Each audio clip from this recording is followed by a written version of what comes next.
one of the things that was important to participant has remained important is to have a theatrical component. And of course, many filmmakers want to see their films in theaters.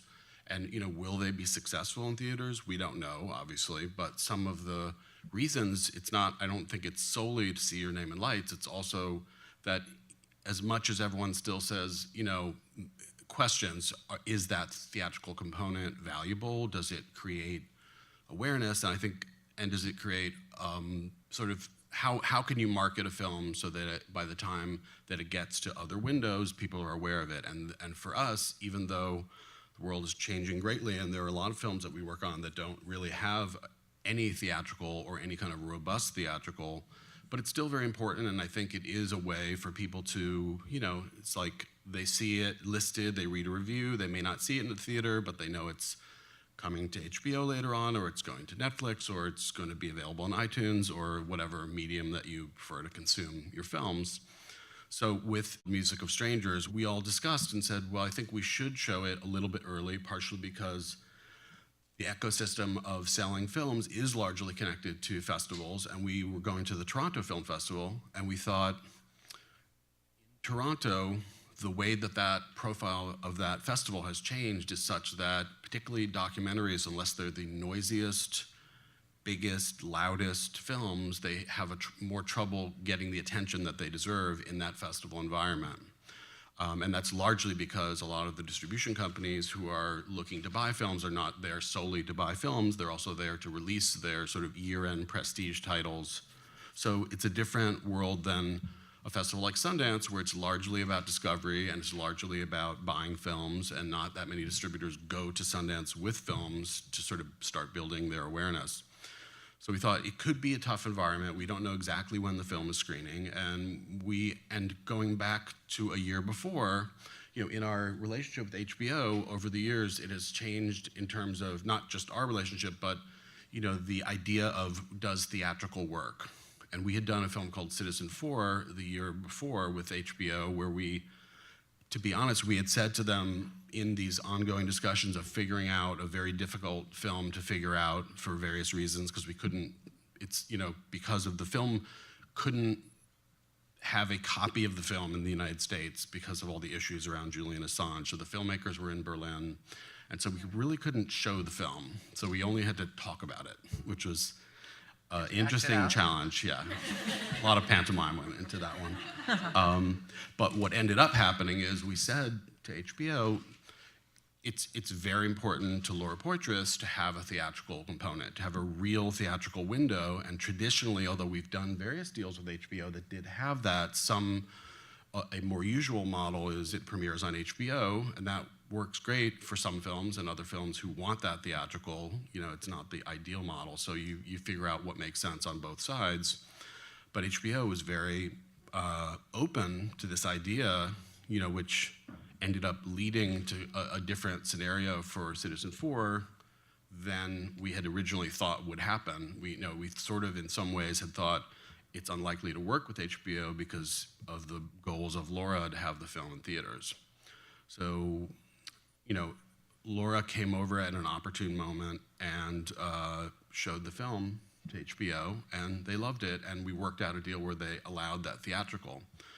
So that was a success story on all sides where we could point to. So then when we came to talk about Music of Strangers, that was sort of already a model that we sort of said, well, in this case, because participants' goal for their films is to get in theaters, and everyone involved, Julie, the producers, even our own examination of the film was largely saying, what if you could try to boil down any elements that would be to give you the confidence to say, this film could work in theaters. You might say that about almost any film that you work on, but if there isn't something real, in our case, it was, we know that Yo-Yo Ma is, it passed for me the mom test, where I called my mom and I said, this is the film we're working on, and she went crazy and said, oh, I can't wait to see that in the theater.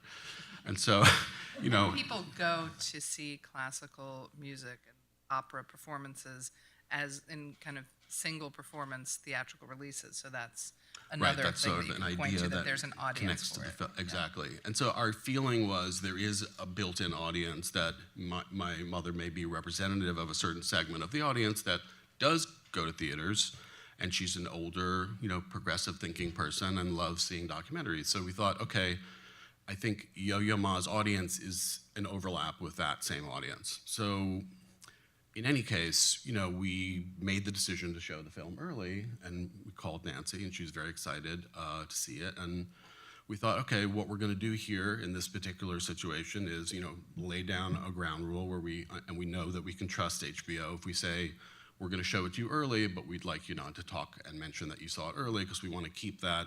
If they weren't going to go for it, we want to keep that sense of anticipation for those that might see it in Toronto.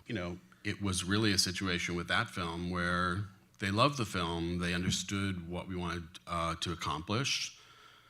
Both Nancy and Sheila were very excited. There was some question about the title, which sometimes comes up. But I think the way it ended up was kind of perfect. We added the yo-yo part. Right, that was a big addition, yeah.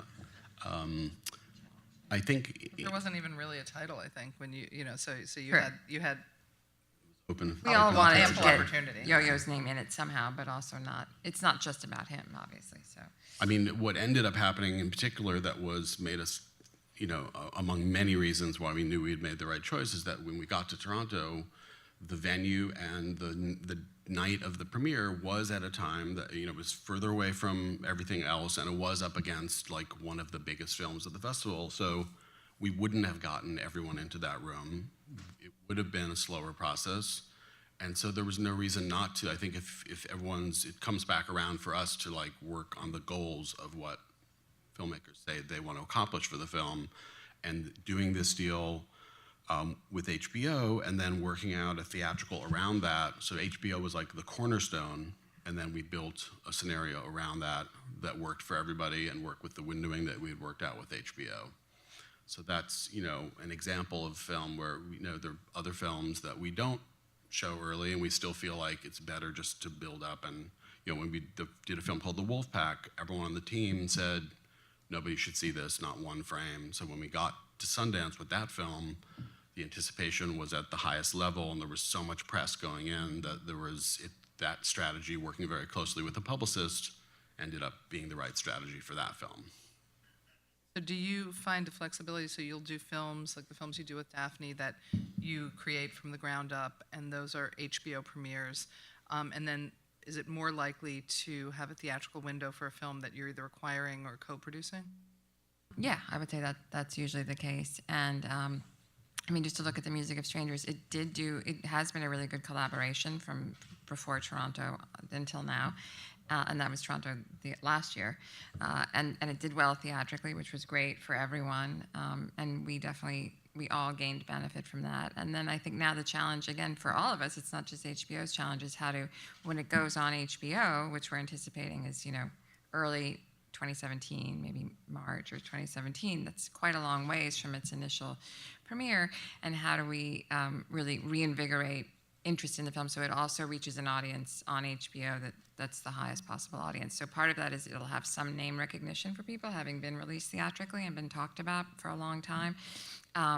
But we also need to remind it's hard to get an audience. You have to work really hard. There's so many options out there, and we don't traditionally have a huge paid advertising budget for all of our documentaries, so we're constantly working the press and other kinds of outreach as a way of getting attention. And so how do you reinvigorate that around the time of a broadcast so it doesn't just sort of be like a little blip at the end? And we have ways of doing that, I think, and that'll be our challenge.